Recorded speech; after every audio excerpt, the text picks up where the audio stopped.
Hey everyone, welcome to SPED Homeschool Conversations. We are so happy to have you here with us tonight. We are live with Amanda Holloway, and she is going to share her story with us as we continue on with our SPED Homeschool Awareness Month. It's a month where we're just sharing our community stories. And Amanda, I am so excited that you are here with us to share your story. And I just want to thank you for taking time out of your busy schedule, which we're going to talk a little bit about, and how you manage homeschooling in the middle of that as we progress. And so thank you for... Well, and thank you so much for having me here. This is awesome. I'm very excited, and thank you for providing this program because there are so many homeschool parents and SPED parents who don't know what's going on or no options out there. Right. So this is amazing. Thank you.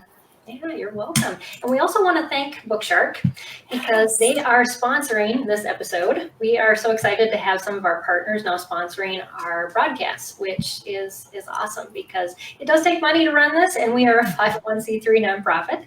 And so we appreciate that, and we have almost 100 partners already with SPED Homeschool, which is exciting because all those organizations want to help you as parents, and we help them understand what you need, which is a great partnership. So thank you, Bookshark, for that sponsorship tonight, and we'll find out a little bit more about them as in the middle of the broadcast. But as we get started, Amanda, I'm thinking that homeschooling was not your first choice. No. So tell us a little bit about the background, just kind of what life was like before homeschooling even came into the picture with your family. And let's just get started there. Okay. So I have one child. He is 10. He is awesome. He's the most amazing kid I know. And we kind of found out that things weren't going right emotionally and behaviorally for him around 2-3 years old. I have a half brother with Asperger's, and I kind of started picking up. I thought, that's something that we kind of have to look out for. And then of course my husband was like, oh, he's fine. He's a boy. And I thought, oh, I don't know if that's what's happening.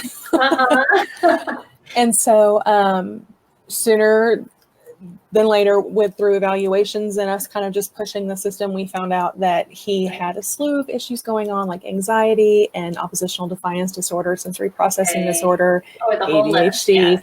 Yes. But what was interesting is that oppositional defiance disorder never truly fit. Like he wasn't a token case. There were some things that just weren't right.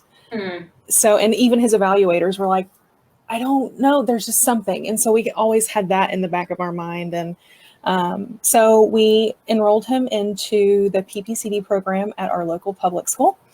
And, we could tell he was learning social cues and skills and things like that. And kindergarten was a rough year, behavioral and emotionally. He was in the special education program. And then first grade was amazing. He had an incredible teacher, Miss Robin. I love her. She has become a part of our family now. I love her to death. And we saw an amazing change. He got Star Student of the Month underneath her as when he was a student. So I thought, holy cow, this is amazing. Right. So things were going really well. Yes. And we were still having issues, of course, at home. It wasn't perfect, but much better school-wise than it had been in the past. She was supposed to loop with him for the second grade. And we were like, yes, that's awesome. Right. And we suddenly got a notification that she had been removed from the classroom to put to another class. And as soon as that happened, things started kind of crumbling for Webb, my son. And that is when we as parents kind of started getting these little inklings that maybe the administration didn't have his best in mind. It was very political. Changes and movements to his class and things like that. And so that's when we kind of started finding our voice. That's what I like to call it. Finding our voice. And by third grade year, it had really spiraled out of control. We had already had to have legal issues with the school district. A behavioral specialist was restraining him and left bruise marks on his collarbone. And in the camera, you could see my son's feet dangling off the floor. So that was a big issue. We handled it. The school district, we settled like everything was fine. And then the next, that third grade year, he was sent to a new school. This was the 5th elementary school out of the district that he had been sent to. Wow. Yes. That's a lot of transition and a lot of issues. Yes, because they just didn't know what to do with him.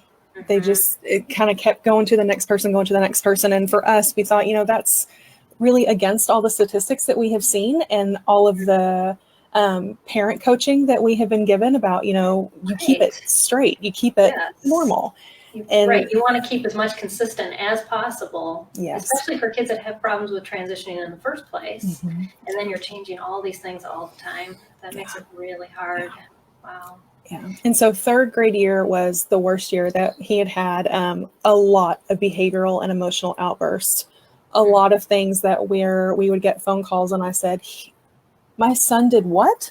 I don't understand why is he doing that? And so as it continued to happen and we had issues with the aides and issues with everything because the school district wanted to continue to try and put him in a room by himself. Oh. And that is apparently, after doing some research, I found out that is a solution that a lot of school districts try to take the problem, behavioral, emotional kids and put them in a room by themselves with a teacher, and then there won't be any other issues. Nobody can call with a parent complaint or nobody can call, well, my son, got pushed off something today. It's just isolate the child and then the problems go away for the other children. For the other children, exactly. Yes, after that child. Yeah, and so, yeah. And a lot of people don't know this. These things are put in IEPs. Yes. And they are solutions that the school says are acceptable. And yet, what educational value are we giving these kids a chance? Right. Well, and so by that time, we had hired an advocate, which, listen, God put advocates on this earth to be utilized. And I am a full believer, because you as a parent, you cannot possibly do all of the research on litigation, regulation. There's too much. And what the school, I looked at a recent statistic on how much school districts spend on litigation just for special needs. It is amazing. Nobody with a normal income can even afford to fight the school districts. Yep. And yet we're not talking about these things. And exactly. Parents who are just, they don't know where to turn and their kids are in these situations. It's really, really hard. Yeah. And so we did get a lot of help with her. She was incredible. I still talk to her, she's an amazing woman. And we got a lot of help with her, but things still in the classroom, not doing great. Yeah. And I was being called every single day almost, asking to come, come get your kid. He's not suspended because we can't say that, because if it's more than 10 days, then we got to do, And so, that's a whole nother. But he just needs a break for a couple of days. And I didn't know any better. And then my advocate was like, oh no. So a lot of that. And then, and my husband and I had started to get to the point where we were just like, this is ridiculous. This is enough. And I remember being in an ARD, and you explain what an ARD is, just for people that don't speak our talk. So an ARD is basically, you go with your son's teacher, behavioral specialist. Usually aides are not present. Aides were never present in ours. The principal, the assistant principal, one or both of the other. Right. Sometimes the special education director, who, if she makes it her personal job to handle your family, they're there as well. Things like that. So just everybody against you. And you talk about behavioral. And if you have a teacher in there that supports you as a parent and wants the best for your kid, usually they will help you. And we had been fortunate enough to have that happen. But it came to a point where the special education director was so controlling over the staff that they were terrified, because they had been receiving demerits in their folders, and their HR history that they were getting into a lot of trouble. So that was a big issue. And we had gotten to the point where we were recording every single conversation, which, you know, and then I had a spiral notebook and I was writing everything down that was happening. And I remember being at an art and where you discuss, you know, okay, if this isn't working, maybe we should try this behavioral. That's how it's supposed to go. But a lot of the times it's, this is fine. Your kid's not paying, you know, doing what he's supposed to be doing. No changes. Oh, yeah. Or worse changes. Let's just push it all back on the child, and it's not, has nothing to do with us. There's no solutions we can provide. Yeah. So I remember being at an ARD and I looked around the room and I was so upset. And you're taught, don't be, because you can't be the crazy mom. Right, exactly, because you just lose all credibility right there. Because that's it. If it's recorded, then it plays in court and people are like, oh, well, no wonder she's crazy. So you're trying to, you know, suck your soul back into your body and advocate for your child. And I remember saying, what the heck is happening in this classroom that my child is behaving this way? Because he doesn't do this at home. He wasn't a perfect angel at home, but the way that he was behaving in class, I was shocked. Yeah. Oh, totally. And I thought I mean, he sounds like a monster. Y'all are making him out to sound like a monster in this class. And so they were like, oh, nothing's wrong. And then one day in February, I think it was January or February of last year, he came home and he said, Mom, one of my teachers told me that she was going to hit me in my face. And I said, and my son is not a liar. He is not a liar. Most kids on the autism spectrum, you can believe till the end. Yes, they don't lie well. And we had issues with this specific aide that he told me in the past, and I'd written letters and, like, you know, tried to be very professional and very, you know, and create timeline and create patterns of behavior. And so he said, no, she said she was going to hit me. She said it over and over again. And I thought, okay, so I immediately went outside and I'm in tears and I called our advocate and I said, this is it. Like, this is it. I don't know what to do. Could this actually, they know, and we had asked in Texas, if you, as a special education parent, ask that your child have a camera and audio in their room, the school is bound by the state to do it. If you put in a formal letter. I'm sure that's probably in many states. Hopefully. In some, it's not. It's so sad. So I told her on the phone, I said, they know that it's recording. Like, we're going to find out what happens. So, of course, immediately we put in the request to see the footage. And it's really sad, but we had to ask the principal at that time to remain very quiet about the situation, since he was actually going to be in class with that person at the time of the investigation that was going on, and we didn't want anything to happen. So, and a couple of days later, I got a phone call from the principal, and she said that that 2 aides had been immediately fired and their folders had been flagged. And I said, I need to know what happened. And she said, I can't tell you on the phone. And she said, you know, maybe we can meet in, you know, next week. And I said, if it's not within 24 hours, we're going to have a problem, because you can't do that to a mother. You cannot tell them that staff has been removed from the classroom, fired, and their folders flagged to never work in the district again, and not tell me why. And so, of course, you know, as a mom, your mind just starts. You have to help your child heal through whatever they went through. And if you have no idea, you don't know where to start. Yeah. So we got a meeting, and it was the hardest 2.5-minute video I've ever watched in my entire life. The teacher left the room. My son was the only student left in the room. And it was like a gang initiation is what it felt like.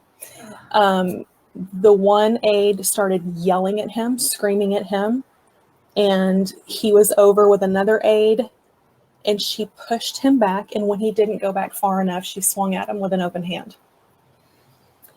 And then the other aide kept yelling at him, I will hit you, boy, I will hit you, over and over and over again. And at one point, He looked at her and he said, ma'am, that is physical aggression. Oh. In which she turned to him and said, yeah, you should ask your dad about that. My husband is a white police officer. And when we saw that, we thought, okay. So we got through the video. We watched it again because I just couldn't believe what had happened. Right. And that was really tough to watch. And then I sat there and the principal talked to us about everything will be fine now. They're out of the classroom. Like, just, she did her job. I can't, she did her job. Yeah. Mm-hmm. Yeah. And so we said, okay, but the problem was the male aide who my son had an extensive number of issues with, like harassment, basically, was not fired. And we continued to press it and continued to press it. And the audio on the video cut out. So we couldn't hear everything that he was saying to our son. So we, like any other parent, I feel we went back and we said, okay, how many videos can we request? We need to know. I wanted to know how bad the abuse had gotten, how long it had gone on for, who was involved, because immediately we started getting my son therapy. Immediately. Yeah, trauma. Oh, yeah. Yeah. And so we asked for 10 other dates, all spread out different times. And very specific when we knew that the teacher was out or the teacher was in an ARD meeting, because it was like everything was fine and then the teacher left and that's when everything happened. So we received a letter in the mail from the school district stating that every single date and time that we had been asked for had been accidentally stored on a corrupt hard drive, and that all of the footage was lost. Really? Yeah. And I thought, okay, who's going to play me in this movie? Because this is not real. Like it was like this, there's no way this is real. This is what you see in movies. This is that corrupt. It was crazy.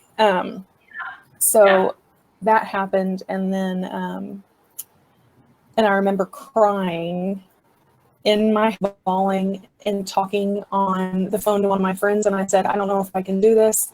And she said, Amanda, this is just and you'll get to the beach. Because like on an island, you have to get through the jungle to get to the beach. I love that analogy. Peggy, but I promise you though, it was like something overcame me immediately right there when I was on the phone with her, and it came out of my mouth and I said, but what if this is our beach? And it still makes me teary-eyed to this day to think that some tiny part of me, as much as I was fighting it, thought, what if this is what we're being called to do? Like, what if this is the happiest we'll ever be? And so I took my shot at homeschooling my child. Not fantastic. It was a really, but also he had just come. It was a better option for him than where he was. Oh, well, and it was tough because we were dealing with the PTSD of everything. Exactly. We weren't going full-fledged into curriculum and all of those things. Oh, no. Well, and we were getting work from his teacher. His teacher was amazing. She worked with us through the whole thing because I said, I can't completely pull him out of school. So when I say homeschool, I was doing all of the lessons with him at home and taking the work to school. At that time, the school district had threatened to flunk him. They had threatened to file truancy. They had threatened to all of these things. And I said, and that's a big issue in Texas. Are y'all? They pull it on you all the time too. Yes. So you're in another state. It's not usually as bad as it is in Texas. And I was taking him an hour away to therapy 3 times a week because he needed it. And it was very tough. And so while we were trying to like do the lesson planning at home from February to May, we had a tornado go through our backyard. I accidentally ran over our 15-year-old cat in the front driveway. Oh no. It was the worst. I was like, what are you trying to tell me? It was awful. I thought, I don't even we think back on it. We think, how did we do this? Right. Yeah. And so the school was still trying to make promises and still trying. And in August, they promised us one final ARD. And they said, well, our recommendation is to put him in a room and sing solitaire. And I said, that's it. That's all. They continued like nothing had happened. Yeah. And so I said, okay, we're done. We're done here. We will be homeschooling. And when that happened, when all that had been happening, his first grade teacher had been staying in contact with us, and she was actually doing some social skill work with him over the summers. She would take him to the playground, like specifically for, okay, what did he say? Okay, let's try this. And that was one of the reasons that I thought it was so odd that they wanted to put him in a room by himself. Because I even remember asking them, how do you expect him to learn social skills Exactly. when he's by himself? And they said, well, we would teach him. And it just never made sense to me. So she would be there for that. And she's wonderful. And she had an incident with a child, and she broke her arm, and it was all kinds of issues. And so she couldn't work. And I just had this feeling, and I said, hey, how much would you charge us? And I was terrified of the answer. Right. I still am. I said, how much would you be interested in teaching web? So homeschooling, and I picked the curriculum, and we go into it together, and because there's nobody that knows our kid better than me and her and my husband, and let's just try and see what happens.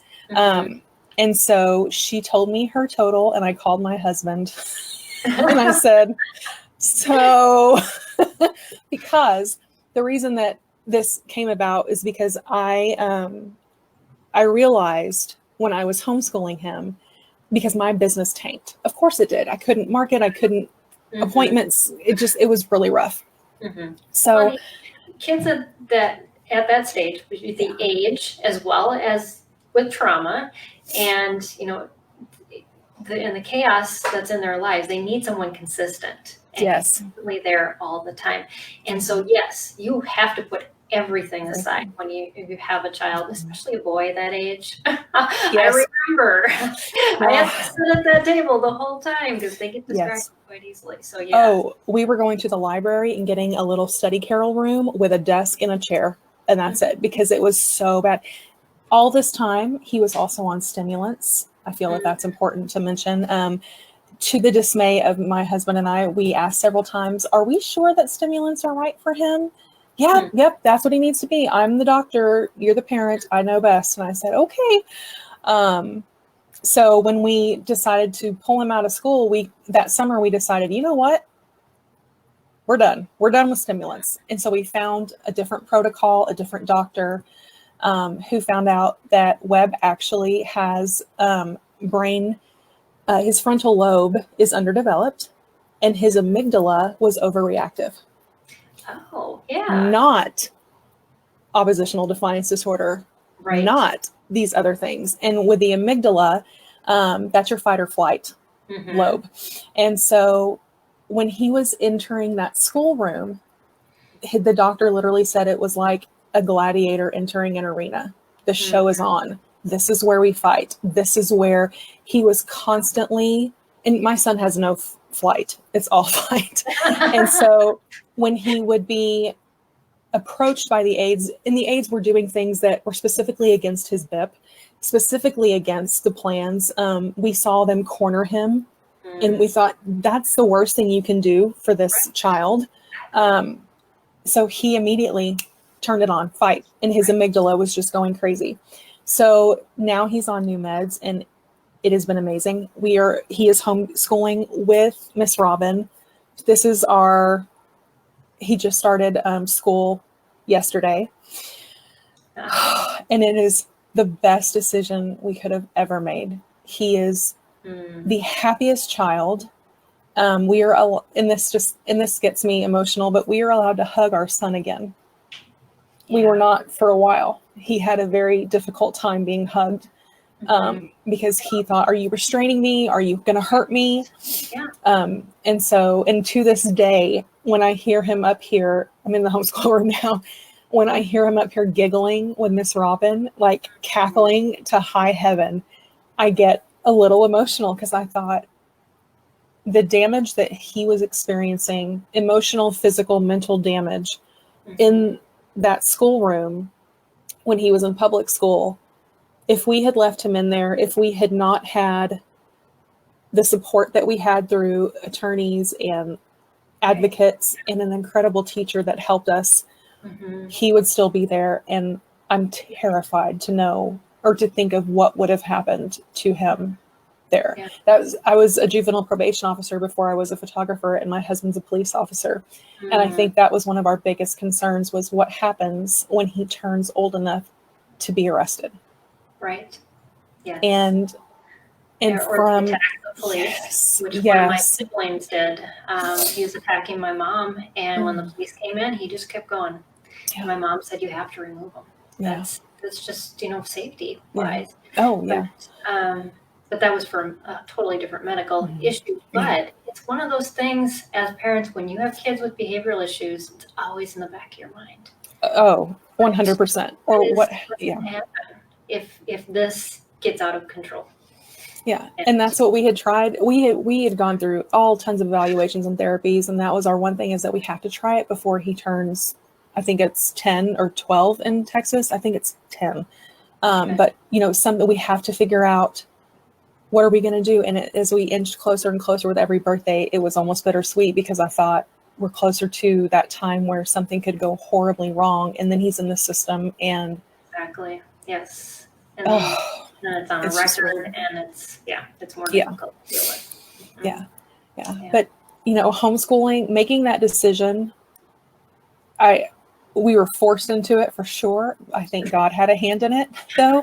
And I want to make sure that nobody thinks that it's like, oh, well, I'm, happy that this happened so that we ended up with this conclusion. No. Right. I think your first choice was school. Yeah. And it would have been great if that worked. Yeah. And that's what you grow up knowing. If you weren't homeschooled yourself, your kid goes to public school or private school. That's what you do. I had been to both. And so, but making that decision, as difficult as it was, I can 100% say that it was the best decision our family has ever made, ever. I posted a picture in your special education homeschool group of what he looked like last year to this year. And the difference is shocking. People thought, oh, that's not like a 2 or 3 year difference in your child. No, he looked strung out on stress and so thin and hollow. And now he is so happy and cheerful, and he's healthy again. Like he's awesome. Your family. Yeah. Yeah. Oh, this is him. Yes. Yeah. There you go. Yeah. He's a great kid. I love him. That's awesome. Yeah. Well, we're going to take a break. Okay. And I'll have you come back in just a moment, but we're going to do a quick spot for Bookshark, our sponsor, and then we'll get back to this topic. So we just want to thank Bookshark for sponsoring this episode. I'm going to bring up this and switch myself over. Nope, that's the wrong one. Okay. I'm still getting used to this. So Bookshark, if you don't know about them, they're a homeschool curriculum that's literature-based. It's a 4-day curriculum that's faith-neutral, so you have that extra day to do other things. You can see what they have at bookshark.com. But Kim McNary, a busy homeschool mom, says, my daughter's on the spectrum as well as has OCD and has instantly taken to this curriculum. It's incredibly structured, which makes us both ecstatic. The books are great and the kids are awesome too. I'm running my daughter to all kinds of appointments, as we hear about in these stories, don't we? And this curriculum fits in amazingly. We are our first year Bookshark customers and happy as a lark. Kim's right. Bookshark is fully planned 4-day homeschool curriculum, and it flexes to match your busy lifestyle. The detailed instructor's guide lay everything out so clearly that you are prepared to teach in mere minutes. Just open the guide, gather your resources, which are included in your package, and go. Curriculum for ages 4 to 16 is available in all subjects and packages or by individual academic areas. And you can visit them at bookshark.com. You can get free downloads, samples, as well as their catalogs. So definitely check them out. We also they have a review on their website by one of our board members, Faith Behrens, who is also on the HSLDA, or their Struggling Learners group. So definitely check them out. And I'm going to bring Amanda back here and let's see. There we go. And bring this down. So yeah, we've covered a lot of terrain in our first half an hour. But you know what? It's good for us to understand the background of your story, because I've talked to many parents who've had the same experiences, and maybe they're not comfortable on camera, so they're not willing to share this. But you know, we see those viral videos on Facebook. People share them, and we see the kids undergoing the abuse in the special education classrooms, and we go, oh my goodness. But what happens to those families? A lot of them start homeschooling. And I want the homeschooling population to understand that this is the community that we support. And when I guess I put out a post maybe it was a month ago, and just saying that trauma is one of the biggest things that we are finding. Parents are saying, I need resources on how to deal with trauma. And it's because of similar situations that they're feeling forced into homeschooling because of a situation that's happened in the school. And what do we do? I mean, I was even confronted with this when I was speaking at a conference, and I was like, oh, I got to find resources.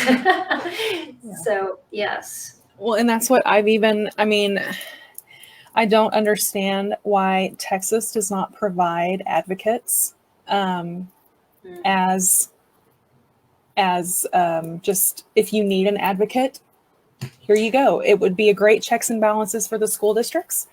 Would, yes. Yeah. So, well, and it seems like, you know, when all they do is provide checks and balances for themselves, they're only worried about themselves. And it puts a very big message out there as to who's important. Right. And I've even thought about, you know, and I'm the kind of person, like, I'm action. Like, I created a Facebook group for our SPED families in our district because the school district was banking on these parents don't know each other.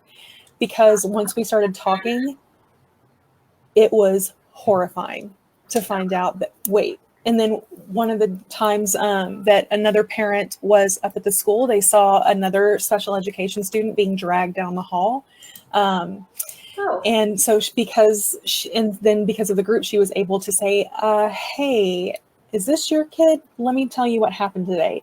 So we started talking, and it was really interesting because the special education department had tried to shut that down. And I said, you have no control over a social media personal site. A public group. Yes. Yeah. Mm-hmm. Yeah. So, but it was a really tough situation that we ended up very lucky and very blessed out of. And we use Bookshark for history. Yay, Bookshark. I love Bookshark. Love it. I'm looking at his week 1 schedule for History 4 right here. But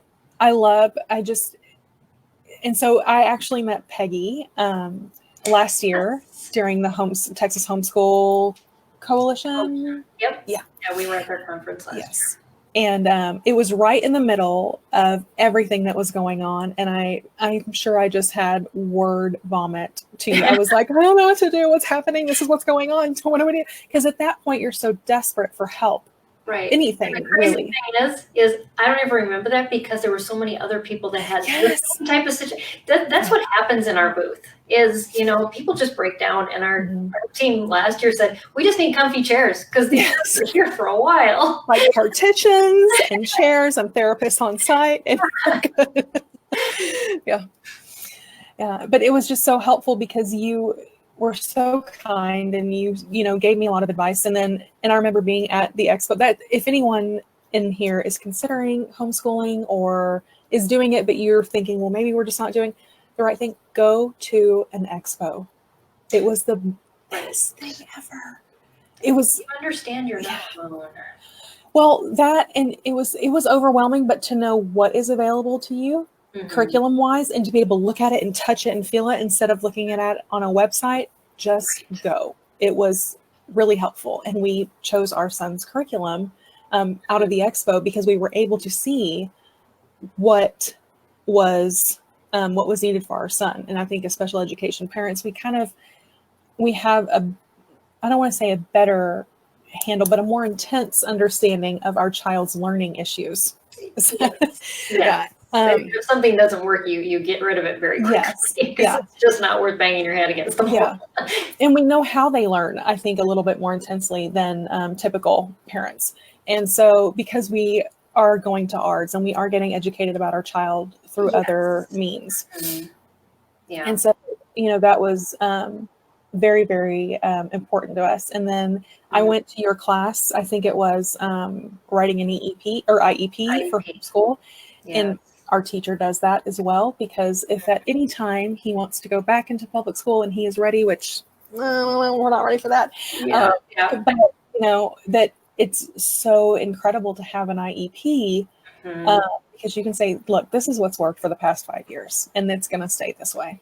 Exactly. It's documentation. I give that talk. I think every conference I've spoke at this season, that is one they've asked me to give. And years before I started talking about IEPs, when I was working at the Texas Homeschool Coalition, I got negative responses from homeschool organizations saying, we tell people to avoid those things. And I said, but you are not equipping our parents anymore.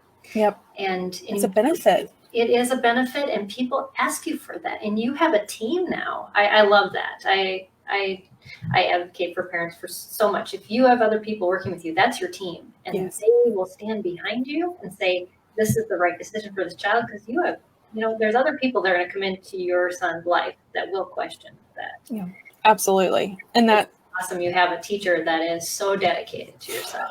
Right. And I think that's what the support has been huge. But on the other hand, and on the other side of all of this, I have looked at my husband so many times and I, with tears in my eyes, have said, what would we have done if we didn't make the money that we made? And I think it's a very upsetting thing to think about, that these children are suffering. Parents, families are breaking apart and suffering because there is no support unless you have the right amount of cash. Yeah. And there are a lot of single moms now homeschooling. Oh. It is amazing that they even do that. They make it work, but it is not easy.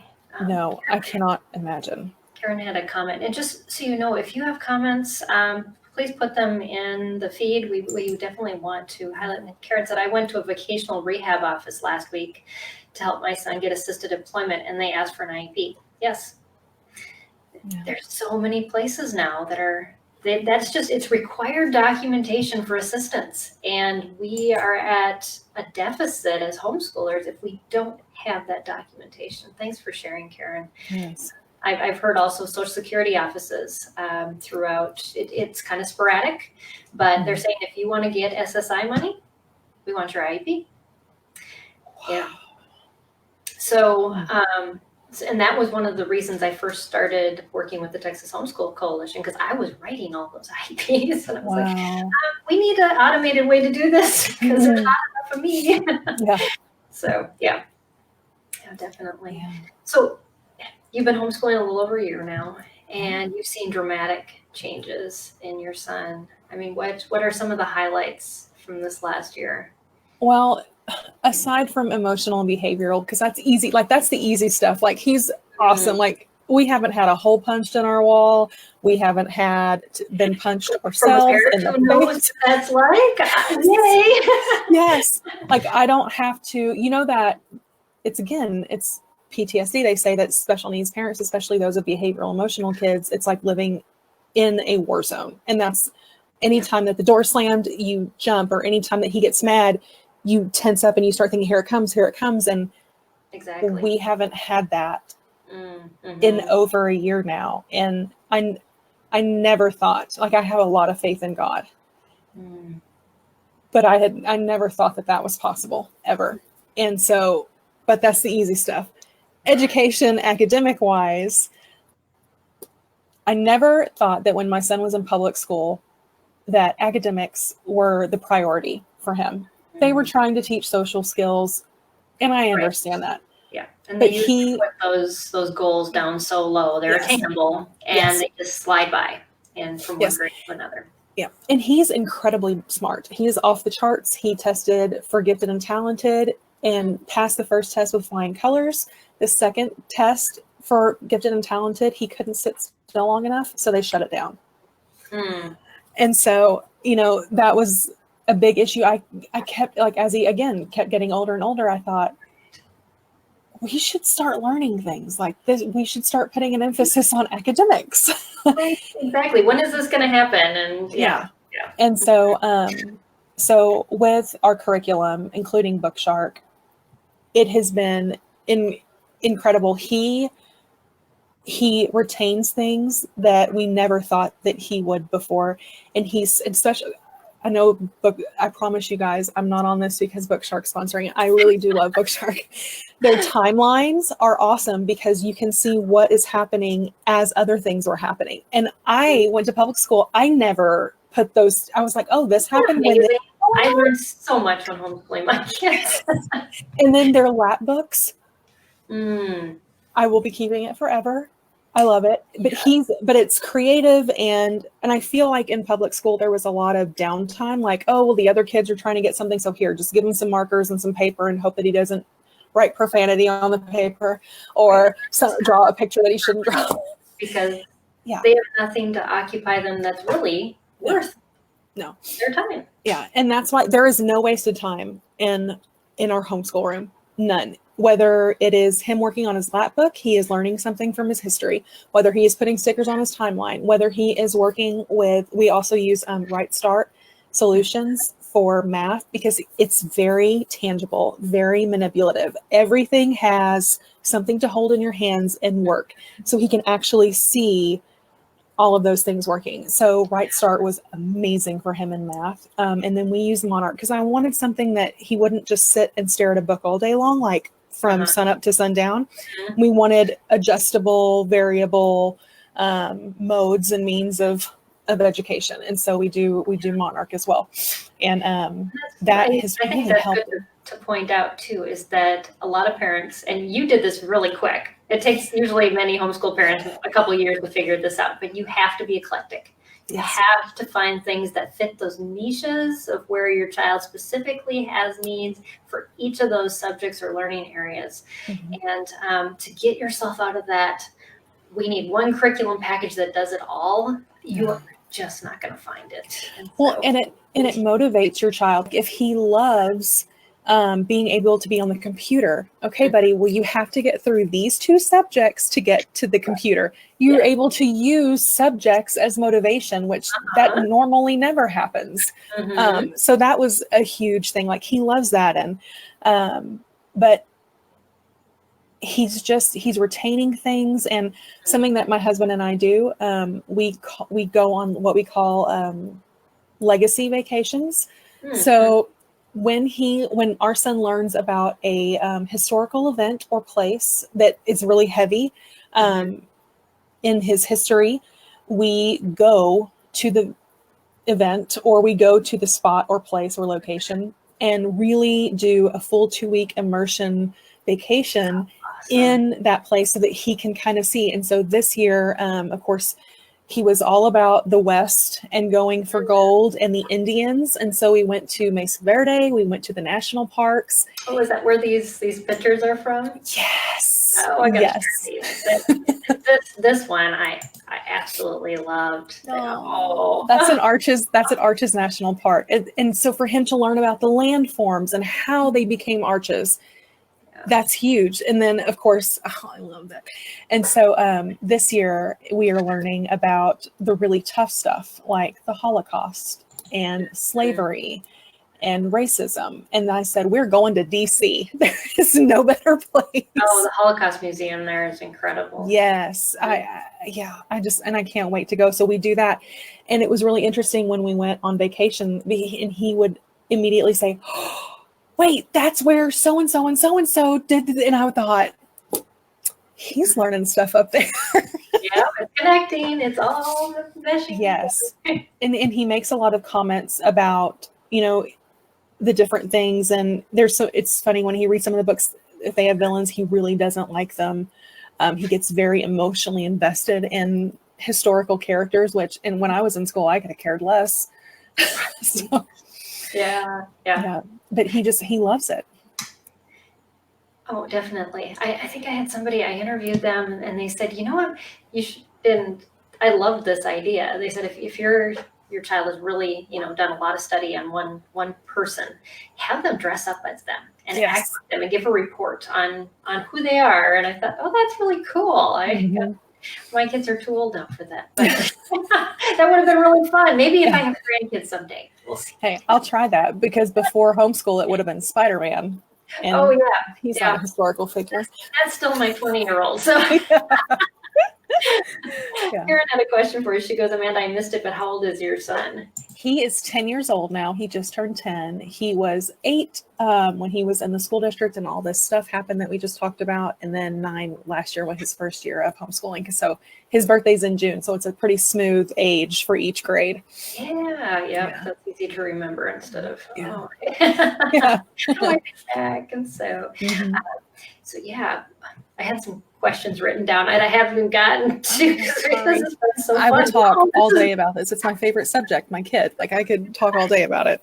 And, that's the thing is homeschooling connects with our hearts, and you just can't explain it until you explain your story, because it's so integrated into our family, into just everything that we've been through. And I think we try to separate education out of our lives, and homeschooling pushes it back in. And what I'm hearing, from you is that healing from all the trauma is, your son coming home and just finding that safe place. And home is where learning is now happening, and it's being embraced. And you just take 1 year at a time, and I'm sure that's kind of what you do. And you've got an awesome teacher right now. Yes. Son, and well, and that was, I think, when I did take off from work and homeschool him, my husband and I had a very serious discussion, and I said to him, I think I can do more for my son with making money in my business than I could if I quit my business and homeschooled him, because therapy is expensive. Medication is expensive. Having a dedicated master's certified special education teacher is really expensive. And it was tough because I'm the woman that I want to do it all. And it was really tough to say, you know what, I think I need to pass this on to someone else because I can do more for my son. And if any of the people watching are homeschooling special needs kids, it takes a toll on your relationship as a mom and a child. It's really tough. And that was a very real reality for us. And so you need that buffer. You need people to step in. I know I had a high school student that was homeschooled who would come and spend time with my boys. That's great. And I did, because I needed my own personal ministry time. I would go out and speak. That was my feeding myself. And so she would just come and be with my boys when I needed to do that. But we do have to think about ourselves too, and really evaluate that, because you aren't always the best option. I know there are a lot of online schools. They're like True North Homeschool Academy is one of our partners. My parents use them, and for one of my brothers, and Amy, who teaches him, is awesome. She designed a specific curriculum just for him, and so it is accessible even for less of a cost if you even need a teacher for 1 or 2 subjects. So I just want to encourage parents. Absolutely. And as long as you understand how to do the law, we talked about this when you said I Yes. was interview, and I said, but legally you are homeschooling Mhm. in Texas the way, as long as you have oversight. Mhm. My parents live in Minnesota, and it's a pretty similar law. So there's a lot of state laws that do allow someone else to come in and tutor. You just have to make sure that all the checks and balances on who's grading and who's picking the curriculum and all of that. Right. Together. Yeah. And that was something we wanted to be very careful about. And that's why we even took our homeschool teacher with us to the last expo that we just went to. We said, okay, is this curriculum the right for our son? Because again, she's with him every day. She is teaching him. She's seeing how he's learning. And it made us feel really good and confident about our decisions that we had made. But I think that it's hard because I know that we as women want to be everything. And why can't I do that? And I should do that. And I think understanding that homeschooling, especially special needs children, special education kids, can take a real toll, not just mentally on you, but physically. You start getting sick. And, if it's for you, fantastic. The Lord has blessed you in ways he has not blessed me. But if you're feeling that your relationship is starting to tear with your child and you're starting to hate yourself because of things that you said that you really didn't mean, but you were so frustrated, or that is kind of little inklings that, maybe just one subject or, a little break in the afternoon and you can go and take a hot bath while he's reading a book. Your person that's come in, just something to kind of just breathe through, barter the service if you have to, if anything. Exactly. And it can help a lot. Yeah, definitely. You do have to know when you have hit your limit. And yes. I'm just finished writing a blog on mom care and about my adrenal failure because I had 3 foster kids, all with special needs, and my own 3, and 2 that struggled as well. And I was sleeping 2 hours a night and I didn't make it, and that's when everything just goes up in smoke. Oh, but you don't want to get to that point. So definitely listen to, Amanda, those indicators are there. And you've got to be able to do that. Karen is saying the same thing. I think it's important to realize your limitations. Most of us are not speech, occupational, physical therapists, but even as homeschoolers, I can do it myself. We need to know that it's okay to farm out those therapies to specialists. Amen. Yep. Because I think there's almost a feeling of failure. If we have to do that, we feel, oh, well, I couldn't do that, so I had to bring somebody else in. No, girl, that's you taking care of yourself, because you got to put the oxygen mask on you before you put it on your children so that you don't pass out before you put it on your children. Exactly. You have to. Yeah. Yeah. So true. Yeah. Well, as we're wrapping up, I know that was really good advice. Do you have any more as we're just kind of, what about those parents who are in that spot who are saying, I know what's going on in the school, but I just don't know if I can make the leap. I don't know. I have spoken to a lot of those parents, especially a couple that I'm still talking to right now that are in this school district that this happened to my son. And we're finding out that it's still happening. Yeah. In other ways, like gross mistreatment, gross, it's just really not awesome stuff for these kids and the parents. So they're the families that are being treated terribly. And the best advice that I can give you, of course, is get an advocate. That's where to start. Because again, you cannot stay up at all hours of the night researching legislation and regulations for IEPs and FIPs and ARDs and school districts, and you can't. It's not possible. And so, and then again, my heart just really hits with the, what if you can't even afford it? Ask. Email an advocate and give them your story and cry and say, please help me. Anything. You are the only person that is going to speak up for your child. Sadly enough, that's the truth. But if you don't get help, you're going to be in this situation next year and the year after that and the year after that, and you have to get help. True. Yeah, nothing's going to change. And then you're going to be desensitized to it all. And when they come home with stories of what happened at school, it's not going to be that big of a deal to you because it happened last year and it happened the year before that. I remember telling a lot of my friends what would happen and watching their faces of pure shock. And I thought, why am I not having that same reaction? Am I being desensitized to what's going on at the school district? Am I being just totally like, oh, this is normal now. This is part of it, I guess.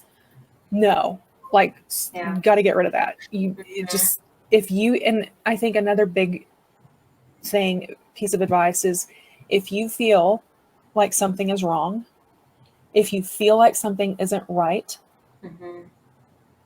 100% bring it up, follow through. You have to do something about it. Our son one time came home with bloody knuckles, and I'm so embarrassed to admit this, because we didn't do everything that we should have. But I think, because when you hear that, you think, oh my gosh, that's terrible. Like, bloody knuckles.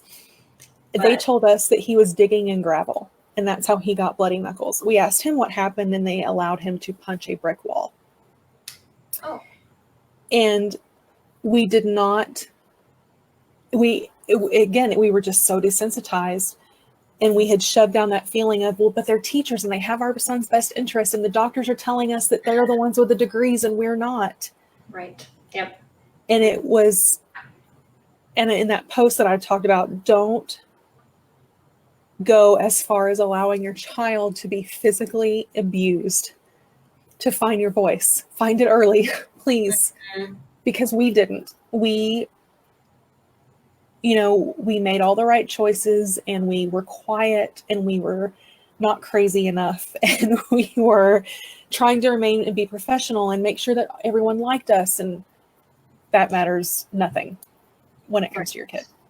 Yeah, and the system is proving over and over again, and I think especially I know I just saw another report come out saying that, I'm in Texas too, and they just said the special education is failing again. I mean, there's been major issues in the state with special education that have made national news. And this isn't just Texas. This is all over the country. We see that video footage, and it's becoming. We have more kids. The teachers, we can't blame them. We just don't have the resources anymore, and you fight or you get nothing.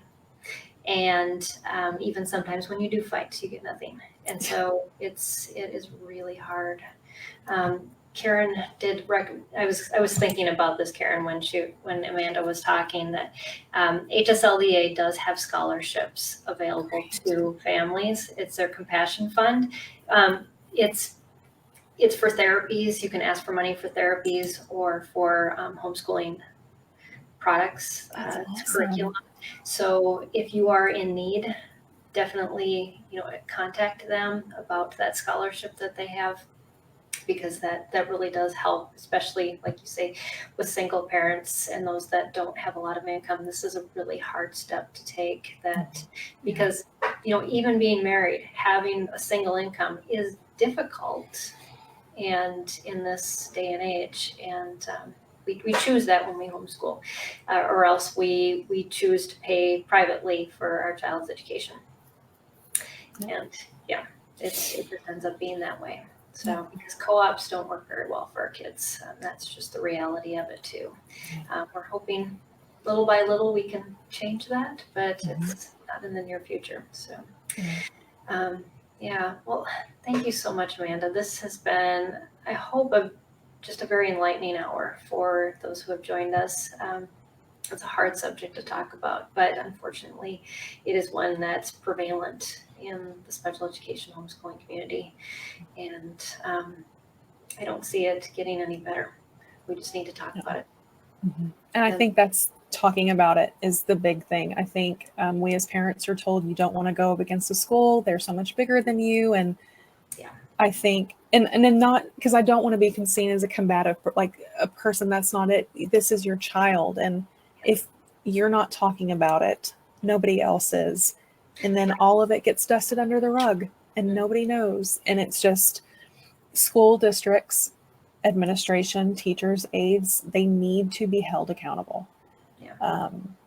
And talk about it. You got to talk about it.